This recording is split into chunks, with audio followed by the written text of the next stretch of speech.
Hey guys, so today's a video about a few different people, but it's all kind of related and kind of the same story. So my social media will be in the description. Subscribe, hit that bell, like, comment for engagement. So today's video is very kindly sponsored by Casetify. I've been sponsoring my videos for, the last few months and they continue to do so. So I'm very happy about that. They've just sent me some more cases to show you guys. I can give you a little bit more variety on my channel. So you can go on casetify.com/Angelika Oles to get 15% off your new favorite phone cases. And let me tell you, they are going to be your new favorite cases. I've been using Casetify for months and I've been loving my experience with them. It makes me so happy to have different cases to put on my phone. I like to match them to my outfit and to my mood. They're drop tested and antimicrobial, which means they eliminate more than 99% of bacteria. The Ultra Impact and Impact phone cases are the world's slimmest and most protective cases, which is incredible. They've added the bumpers on the corners to increase the drop testing to 6.6 feet, which I am going to show you. I've been dropping my phone. My puppy drops my phone off the bed and it's fine. It's been living. My phone is protected and it's also cute. So these cases offer 3 times military grade protection, which is incredible. It has amazing designs and it's also not bulky. These are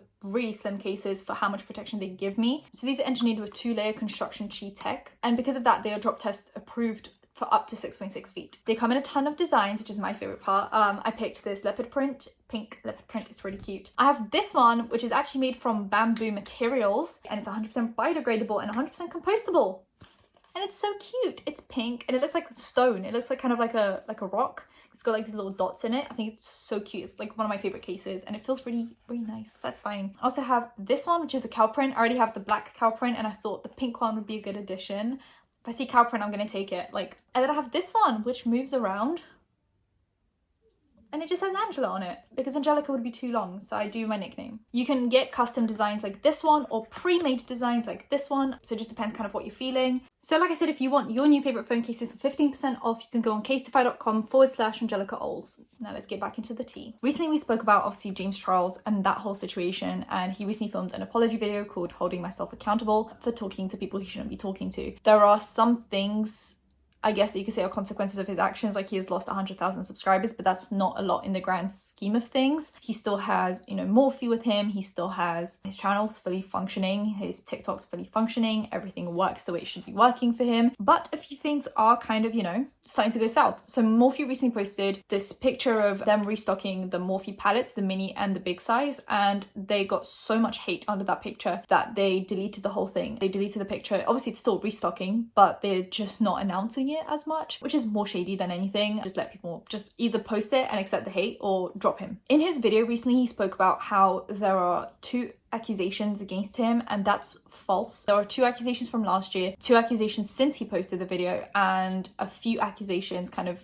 right before he posted the video, so he should have mentioned those. It's definitely more than 2. It's probably at this point close to 10 people that are coming out against him. There are, insider articles, like for example, Insider just wrote an article, James Charles' underage scandal lands makeup brand Morphe in hot water. This is not the first time Morphe has found itself facing criticism for its links to controversial influences. Just last year, the brand cut ties with YouTuber Jeffree Star, whose makeup brand was sold in Morphe stores. During the controversy following the release of his makeup collaboration with fellow YouTuber Dawson and Star, 2 of the biggest names on the platform with a combined YouTube following of more than 35 million people, became the focus of intense scrutiny last year, which was focused on Dawson's past behavior in YouTube videos, which ranged from using to making jokes about P-words. Insider has reached out to Morphe for comment on its ties to James Charles and has yet to hear back. Makeup brand Morphe is being called out by consumers and influencers for staying silent following a video from YouTube beauty guru James Charles in which he addressed accusations that he had interactions with underage fans on Snapchat. On Thursday, April 1st, Charles, who is one of the biggest beauty influencers in the world with more than 25 million YouTube subscribers and 36 million TikTok followers, posted a video acknowledging that he had charged conversations with 2 16-year-old boys who had added him on Snapchat. He said that at the time he believed them to be 18, but that he blocked them once he became aware of their age. There's also this other article written 4 days ago, kind of on the same day that the video dropped by James Charles. And in between kind of that time, they posted this article, but I missed it for my last video. But it says, inside the controversies and feuds of beauty influencer James Charles. James Charles is a beloved beauty influencer with nearly 26 million YouTube subscribers. The 21-year-old has also faced a string of scandals throughout his entire career. His most famous controversy began in 2019 when he feuded with Tati Westbrook and Jeffree Star. So in 2017 February, James Charles faced his first major backlash after joking about Ebola, and this was shortly after being named CoverGirl's first cover boy. So the tweet was, "I can't believe we're going to Africa today. Oh my god, what if we get Ebola?" So Twitter was quick to criticize him for being stereotypical and degrading. According to 17, Charles also began to block users who called him out and shared a tweet in which he seemingly told himself to block and move on, James, block and move on. The makeup mogul later said on Twitter that he was extremely sorry for his tweet and he was aware that his message was extremely offensive and degrading. He also referred to the continent of Africa as a country. In September 2017, Charles found himself in the middle of a feud with a cast member from the horror film It. I forgot about that completely. 7 months later, on September 7th, 2017, Charles wrote in a tweet that he was excited to see the film It, but according to BuzzFeed, the makeup artist quickly changed his mind about the film and called it awful and predictable in a series of now deleted tweets. Fans of the movie weren't the only ones to disagree with his tweets. Finn, an actor who starred in It, also sent Charles a message over Twitter: "Why are you on your phone in the movie theatre? Rule number 1. Fair enough, he could have waited until he left. Charles first responded by saying he was kind of honoured to be dragged by a legendary child actor, and then shared a 2-minute long video in which he apologised to Finn and his fans. Charles also asked people on Twitter to please shut up about using your phone during a movie, as he felt that there were more important things to worry about, like, I don't know, the world ending. 1 month later, Charles was widely criticised for creating an It-inspired makeup tutorial on YouTube. That was October 8th. Charles faced backlash for calling Ariana Grande the rudest celebrity he's ever met in March 2018. Charles uploaded a YouTube video in which vloggers Shane Dawson and Ryland Adams apply his makeup. Approximately 11 minutes into the video, Dawson asks Charles to name the rudest celebrity he's ever met. He quickly replies, Ariana Grande. I haven't really talked about it because I really like Ariana. I guess I just had a really crappy experience with her. According to Charles, the staff followed him on Twitter and exchanged direct messages with him following one of her concerts. But once fans called out Grande for following Charles in the midst of his Ebola scandal, the pop star unfollowed him so as to not disappoint her fans. Grande's fans immediately defended the star, according to Billboard, and said that she did the right thing by unfollowing Charles. 6 months later, Charles found himself in another feud, this time with makeup mogul Marlene Estelle. YouTube's beauty community saw tons of drama in August 2018, most notably between vloggers Jeffree Star, Manny, Gabriel Zamora, Laura Lee, and Nikita Dragon. Shortly after this feud subsided, Marlene Estelle, the founder of the beauty brand Makeup Geek, took to Twitter on September 27th, 2018 in a now deleted tweet. She announced that she was working on a Netflix documentary about the beauty industry. Charles responded to her tweet saying, "Wait, what?" He continued to tweet Netflix saying he wanted to make an unbiased documentary on the behind the scenes of the beauty industry and why the community is plummeting. He continued to say that he felt livid and defeated because everything that he puts his heart and love and ton of work into is always stolen by someone. He then sent 2 tweets to Stell. Stell first responded to Charles by saying she was approached by Netflix and that it would be great to hear from an influencer for her documentary. Charles, however, did not accept her response and the feud continued for hours. I forgot about this. I completely forgot about this. Leading up to the release of his first ever makeup product, Charles was accused by fans of creating fake eyeshadow swatches. I do remember this because the palette does not swatch that well. Charles announced his first ever beauty product, the $39 James Charles X Morphe eyeshadow palette, in a YouTube video on November 2nd, 2018. While swatching a black shade named Spooky, Charles is seen swiping the shadow across his arm and appears to do so over another layer that he applied previously. Fans noticed the second layer and began questioning Charles on Twitter. Charles admitted to pre-swatching some of his eyeshadow shades on Twitter and then conducted a live Instagram video in an attempt to prove that he created a high quality product. That same month, some fans said that pink eyeshadows from the James Charles palette stained their eyelids and gave them hives. Twitter user Cody Rants uploaded a video on November 19th in which he accuses Charles of failing to advertise that some shades in his palette are not meant to be used on the eyes. You should never ever try to promote a product that does this to another human being. Charles defended himself in a tweet saying most pinks, purples and reds all stain certain skin types, and that's completely true. This is the one scandal I'm like, a lot of pink shadows do that. Like a bunch of hot pink shadows will do that to you if you're not using a thick primer.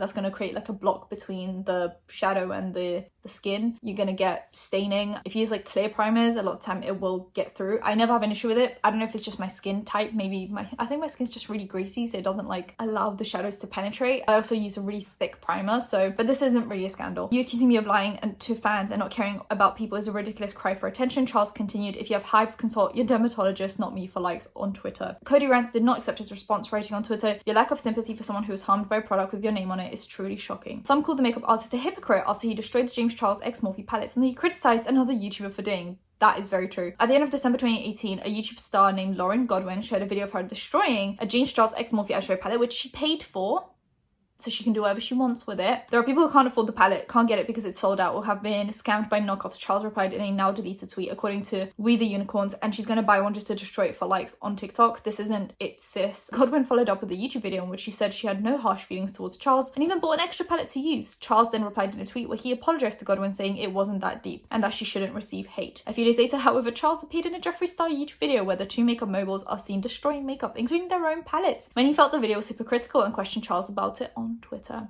In March 2019, Charles was accused by Reddit users of editing his Instagram photos, which he kind of admits to doing, but it's still kind of crappy that he does it because he's supposed to be a makeup artist and he makes his makeup look better through editing, which is like, isn't the whole point of you to be good at makeup? I don't know. According to Revelist, people on Reddit began to accuse Charles of faking his skill level in March, as many of his makeup looks are extremely refined and proportional. While the makeup artist has frequently admitted to using the photo editing app Facetune on his photos, people on Reddit claim that Charles was taking his editing too far. Yes, that's the point. Photoshop absolutely can be art, but when you're selling yourself specifically as a makeup artist and you're editing your makeup to the point where it's clearly not your skills in the final product, that's incredibly disingenuous. Charles was then called out by people on social media for his use of the phrase "the house." Charles was widely criticized for saying he's not full gay because he's been attracted to women and transgender men. On April 12, 2019, Charles uploaded a video in which the vlogger Jeff Wittick does his makeup. The two discuss dating and sexuality among other topics, and at one point talk about Kinsey scale. So the Kinsey scale is from like 0 to 6. Charles says to Wittick in the video, 0 being like completely straight and 6 being like completely gay. I truly believe the amount of people that are flat out 0 or flat out 6 is very, very small. When Charles says he would put himself on the scale at 5.5, Wittick replies, so you're not even fully gay. Charles then says, I mean, no, there have been girls in the past that I've thought have been really, really beautiful. There's also been like trans guys in the past too that I was like really, really into it for a moment in time. According to Nylon, the response from Charles upset many fans who felt his answer was offensive and discredited transgender men as actual men. Charles later apologized on Twitter. After attending Coachella with Charles, YouTuber Gage Gomez accused the makeup artist of manipulating him. Gage Gomez posted a YouTube video on April 29th, 2019, in which he claims he was manipulated by Charles from January up until Coachella. Throughout the video, Gomez claims that Charles pressured him into hanging out and tried to manipulate him. James saw this as an opportunity to manipulate me as a person who may or may not have been trying to figure things out about this.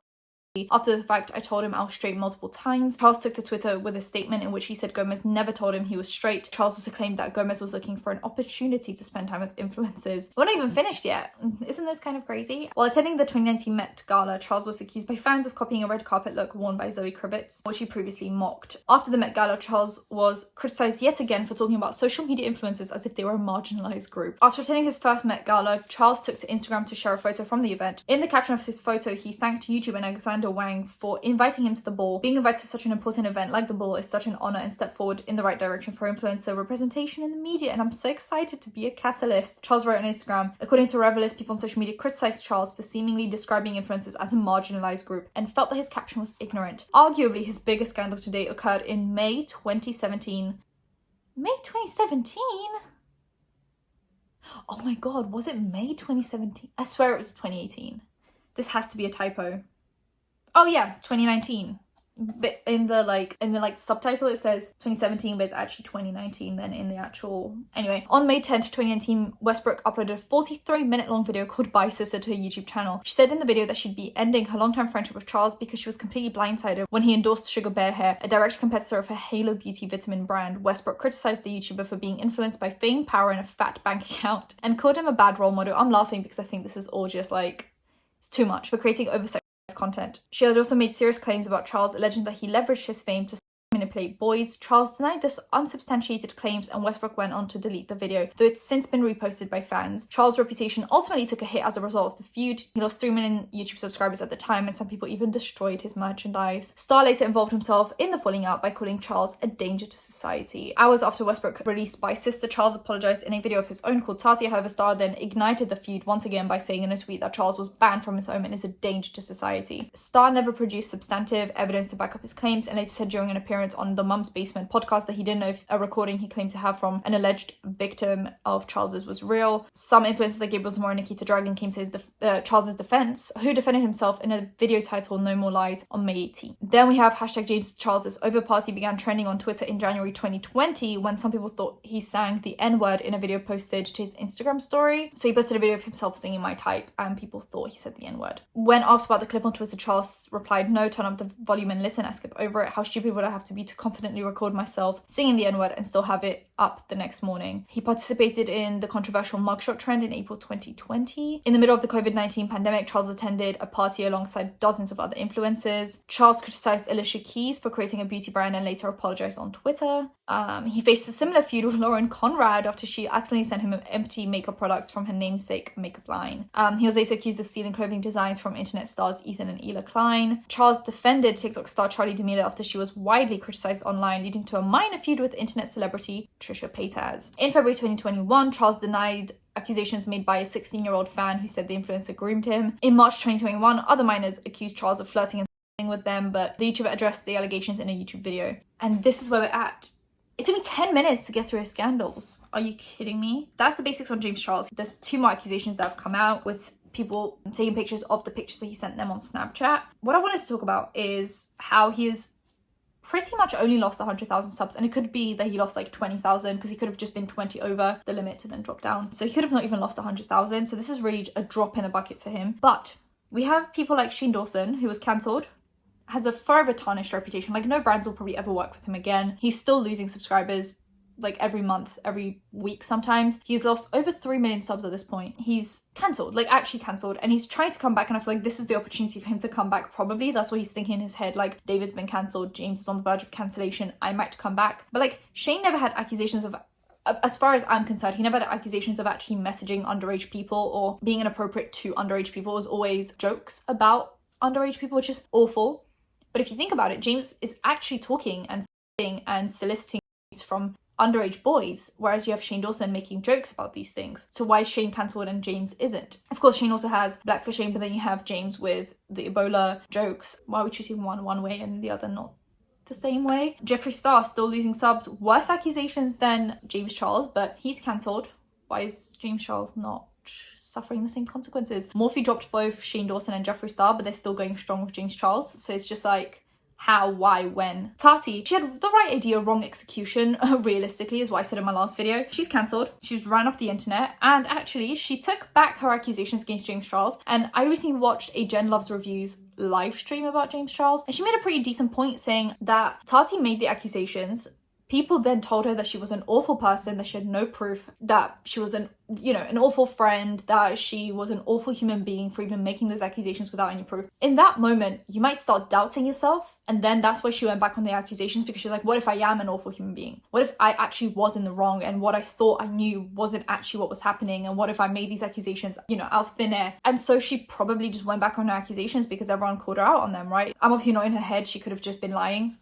But it kind of does seem like she was very confident about her accusations. And when people started going hard on her, she was like, oh, maybe I am wrong. I'll take it back. Then we had Jeffree, Shane, and Tati all take their accusations back. Now I'm wondering if they all took them back. I mean, Jeffree never takes back things that he says. He says it, and even if it's wrong, even if he's saying 2 + 2 is 10, he's like, I'm sticking with it because I'm always right. The fact that he took it back means there was a cease and desist. Why I think they took it back is because they didn't actually have physical proof. If you don't have physical proof, it's your word against their word, and they would probably get into legal trouble. So I'm assuming that's why they also took back their allegations. If you guys remember, Shane Dawson in the trailer tried to make it look like the whole thing was going to be about the James Charles Tati feud, and then during the series it started turning into something else, and I feel like it's because they didn't have proof, and he was like, I'm probably going to get into trouble if I keep on showing this stuff and talking about it. So he probably decided to not go along with the accusations because there wasn't actual physical proof. But now these boys are coming out and they actually have the proof, and it always irked me because it was like they were all so adamant on James Charles being a danger to society, and then they all just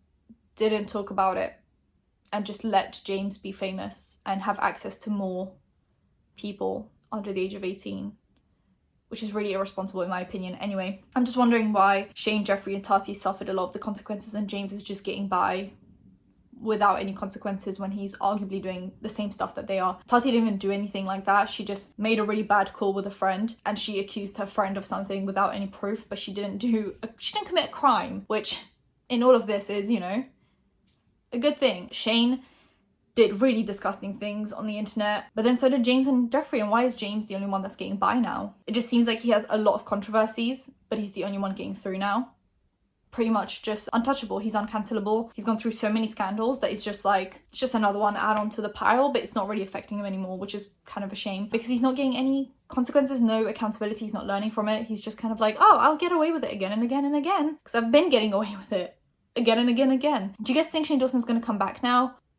Jeffree Star's a career. Do you think Tati's gonna come back? Ever? The conclusion we're coming to now is that Tati wasn't wrong. She just did it wrong, but she wasn't in the wrong.